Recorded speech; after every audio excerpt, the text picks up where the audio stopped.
Attention mga SSS pensioners, tatlo na importanteng bagay mangyayari sa buwan na ito ng Marso 2026. Dapat alam nyo ito, napakahalaga at meron po tayong good news dito.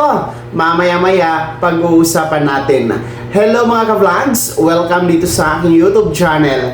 Magandang araw po sa lahat ng mga manonood. Saan po kayong dako sa mundo?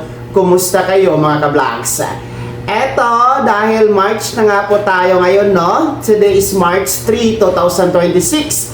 Alam nyo ba mga SSS pensioners, meron po kayong tatlo na importanteng bagay na dapat malaman at ito nga po ay mangyayari nitong buwan ng Marso. So, ibig sabihin, bago magtapos itong Marso na ito, ay magaganap po ito na dapat po alam ninyo. So, isa-isahin po natin na una, ngayong darating po na March 16, 2026.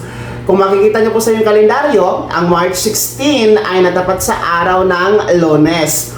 Yan po ang petsa at araw ng pension crediting o pension releasing schedule para sa ating mga pensionadong kabilang sa second batch o yung may date of contingency o araw ng kapanganakan, araw ng pagkamatay, araw ng pagkasakit o araw ng pagkabalda mula 16 to last day of the month. So, kayo po ay magkakaroon ng pension releasing sa Marso 16. Ulitin ko, kung nakikita nyo sa inyong kalendaryo, yan po ay araw ng Lunes. Hindi po natapat sa weekend at hindi din po natapat sa holiday. Kaya asahan po natin ang regular crediting schedule para sa araw na yan for our second batch SSS pensioners. Walang pagbabago po sa schedule, walang pagbabago po sa halaga, of course, dahil wala pa tayong second tranche na pension increase, wala din po tayong pension increase na magaganap for this month of March. Katulad ng mga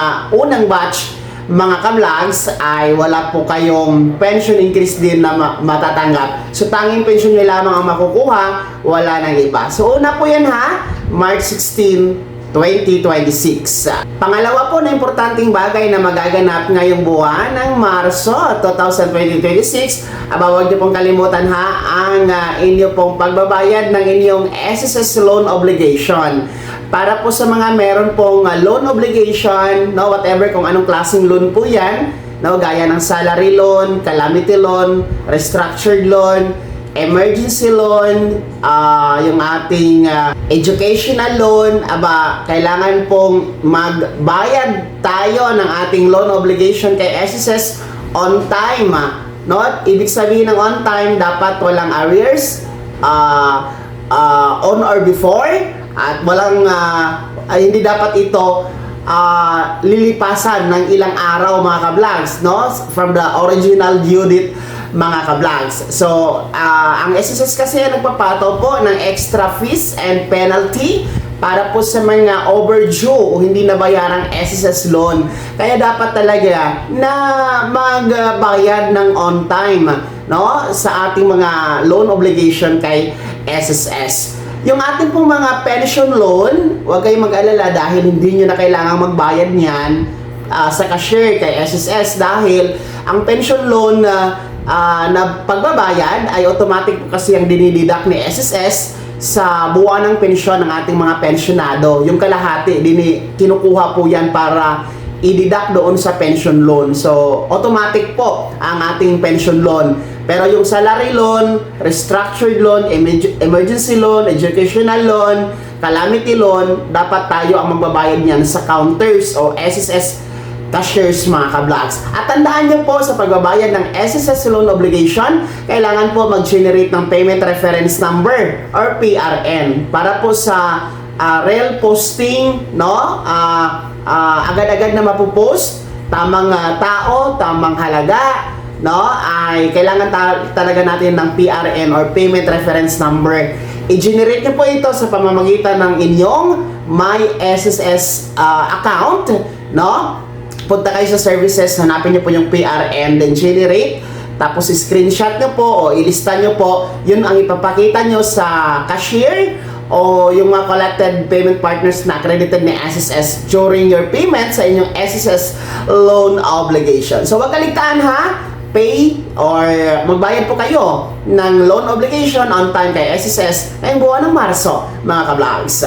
Pangatlo na importanteng bagay na mangyayari ngayong buwan ng Marso, sa pagtatapos nitong buwan na ito, Marso 30, deadline po yan para sa pag-comply ng Annual Confirmation of Pensioners or SSS ACOP. Sino-sino ba ang nire-require na mag-comply ng ACOP ngayong buwan ng Marso? Sila po yung mga pensionado merong buwan ng kapanganakan o mag-birthday nitong Marso, whatever kung ano ang petsa, from March 1 hanggang March 30. At ang edad, syempre, ulitin natin, 80 years old pataas, no? 80 anyos pataas, kayo po ang required na mag-comply ng ACOP.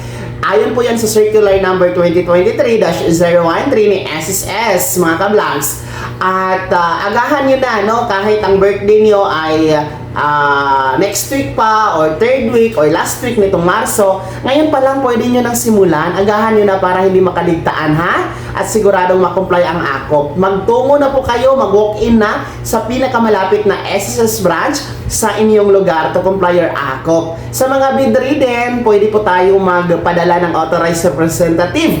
Mga anak ninyo o kapamilya, magpadala lamang po kayo ng authorization letter and then SSS ID or UMID ng bedridden na pensionado. Pati po valid ID ng authorized person para mag-comply ng ACOP. Yung mga nasa abroad, pwede kayo mag-comply ng ACOP through video conference. Pero dapat mag-set muna ng online appointment. Gamit ang inyong My SSS account, pwede kayo mag-set up ng online appointment, mga ka-vlogs, no? Wag na kayong umuwi ng Pilipinas to comply your ACOP. Lalong-lalo pa ngayon, may giyera sa Middle East. Nako, marami tayong mga pensionado na nasa Middle East na napiktuhan ng giyera.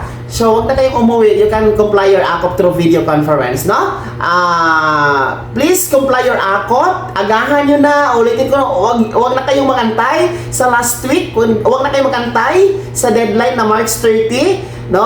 Para sigurado talaga na makomply ang ACOP at tuloy-tuloy ang pagtanggap ng buwan ng pensyon. Kasi po, pinuputol ni SSS kapag hindi na-comply ang ACOP during birth month ng ating mga 80 years old pataas na mga SSS pensioners. So, ulitin ko, comply your ACOP ngayong buwan ng Marso, mga ka-vlogs. At yan po ang tatlong importanteng bagay na magaganap, mangyayari po ngayong buwan ng Marso 2026. Dapat alam nyo para pensyon protektado, mga benepisyo kay SSS protektado. Kaya naman mga ka-vlogs, ano po yung comment at reaction sa balitang ito? Ibahagi niyo po sa comment section na nasa baba, pakilakip ng buong pangalan at kung taga saan kayo. Kung bago ka pa lang sa aking channel o di kaya di ka pa nakasubscribe, i-click niyo muna ang subscribe button na nasa baba. Huwag kalimutan na pindutin ang notification bell, ilagay sa all para una ka sa mga balitang i-upload ko. Maraming salamat. God bless. Mag-ingat po, mga ka-vlogs.